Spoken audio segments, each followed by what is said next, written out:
The early digital landscape was crowded with devices that felt strangely overbuilt. MP3 players covered in buttons, phones buried under layers of menus, computers designed more for engineers than the people using them. Technology was advancing quickly, yet somehow it all felt harder than it needed to be. Then an Apple device would appear, minimal and calm, as if it belonged to a different era entirely. This contrast sparks a deeper question. How did Steve Jobs manage to redesign the future so many times? The answer goes beyond hardware. Jobs wasn't simply shaping products. He was shaping emotions, crafting experiences that changed how people related to technology. His focus wasn't on what a machine did, but on how a person should feel the moment they touched it. The iPod revealed this philosophy with stunning clarity. You could pick it up for the very first time, slide your thumb along the wheel, and instinctively know what to do. No instructions, no friction, just a quiet, immediate sense of understanding. In the next segments, we'll break down 10 principles that formed the backbone of Jobs' approach. A disciplined yet imaginative framework for building category-defining products. And stay to the end, because the final principle explains why competitors, even today, struggle to replicate the effortless magic he engineered. Steve Jobs always began with a single question. What should a person feel when they use this? Not what the device could technically achieve, not which components were available, but the emotional impression left in the first few seconds of interaction. For him, intuition wasn't a feature, it was the foundation. This is why the iPod, despite arriving late to the MP3 boom, instantly felt familiar. Jobs would handle early prototypes himself, pushing buttons, navigating menus, and rejecting anything that created even a flicker of hesitation. If an action required explanation, it was already wrong. Under this mindset, user experience became Apple's internal religion. Technology had to disappear so the feeling could rise to the surface. Radical simplicity wasn't just a preference for Steve Jobs, it was a discipline. He believed a product reached its true form not when nothing more could be added, but when nothing else could be removed. Every element had to justify its existence. If it didn't earn its place, it vanished. Inside Apple, this meant constant interrogation. Why is this here? What does it do for the user?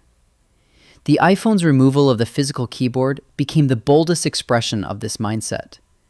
Where the entire industry treated buttons as sacred, Jobs saw them as visual noise. While most tech companies piled on features, Jobs carved away everything that distracted from the essential experience, simplicity as a competitive advantage. End-to-end control was one of Jobs' non-negotiable principles. He believed that if Apple didn't shape every part of the experience, hardware, software, services, even the packaging, the final product would never feel seamless. A single weak link could break the entire chain. This philosophy created the distinct fluidity of the Mac.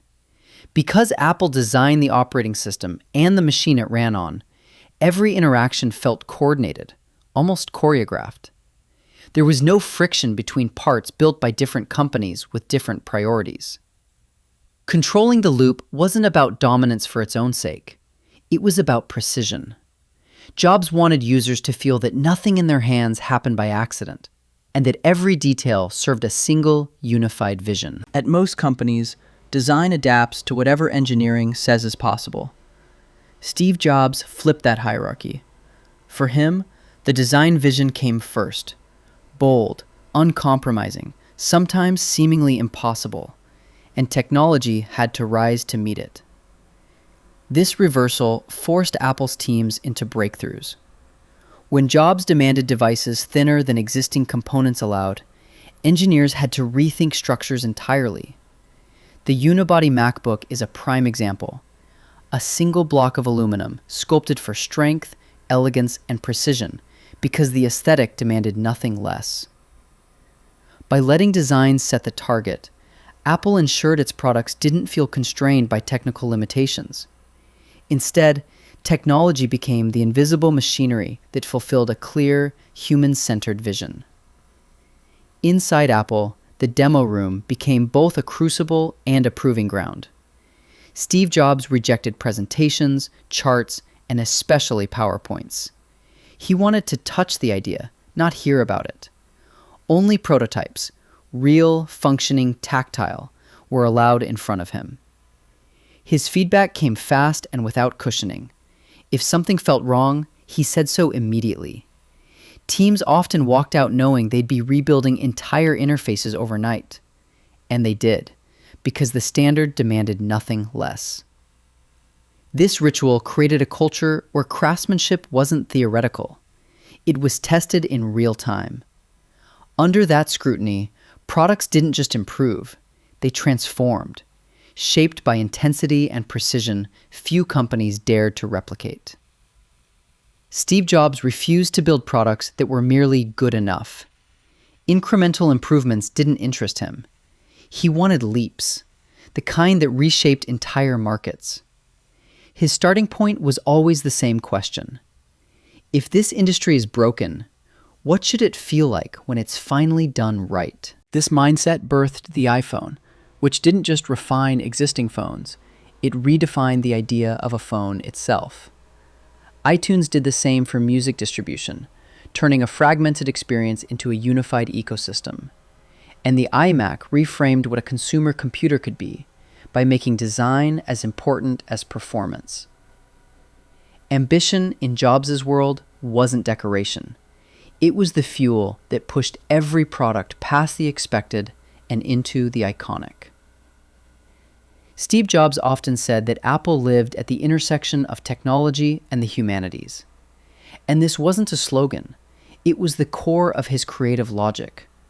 He believed great products emerged when engineering precision met artistic sensitivity, when circuits were shaped by psychology as much as by physics. This fusion showed in the smallest details. Jobs' calligraphy class, taken on a whim in college, later influenced the Mac's typography, elegant fonts that made the digital world feel human for the first time. It was a reminder that design wasn't decoration, it was communication. By blending disciplines, Jobs created devices that didn't just function well, they resonated emotionally, turning everyday tools into meaningful experiences. Focus was one of Steve Jobs' sharpest weapons. When he returned to Apple in 1997, he walked into a company drowning in products, variations, and side projects. His solution was radical. Cut almost everything. Reduce the entire lineup to 4 clear quadrants. Eliminate the noise so energy could flow into what truly mattered. Saying no became a discipline, not to avoid work, but to protect excellence. Features, ideas, even promising concepts were removed if they diluted attention. Jobs believed that doing fewer things perfectly would always outperform doing many things adequately. This ruthless simplicity gave Apple its edge. Focus wasn't restraint, it was strategic precision, allowing the company to pour its full power into the products that defined its future. Steve Jobs believed that true craftsmanship wasn't about what the customer could see. It was about the pride embedded in the parts they couldn't. He cared about the internal layout of circuit boards, the alignment of screws, even the symmetry of components hidden behind sealed casings. The original Macintosh is the clearest example. Inside, its components were arranged almost like a gallery piece, not because anyone would open it, but because Jobs felt the integrity of the product depended on unseen excellence. Craftsmanship, to him, was a moral standard. That philosophy traveled through every Apple device. When the invisible is treated with the same respect as the visible, the entire product gains a quiet, unmistakable confidence. One users can feel, even if they never know why. For Steve Jobs, storytelling wasn't marketing. It was part of the product itself. He understood that people don't connect with features, they connect with meaning. So every launch began by distilling the essence of an idea into a narrative that felt human and inevitable. 1,000 songs in your pocket.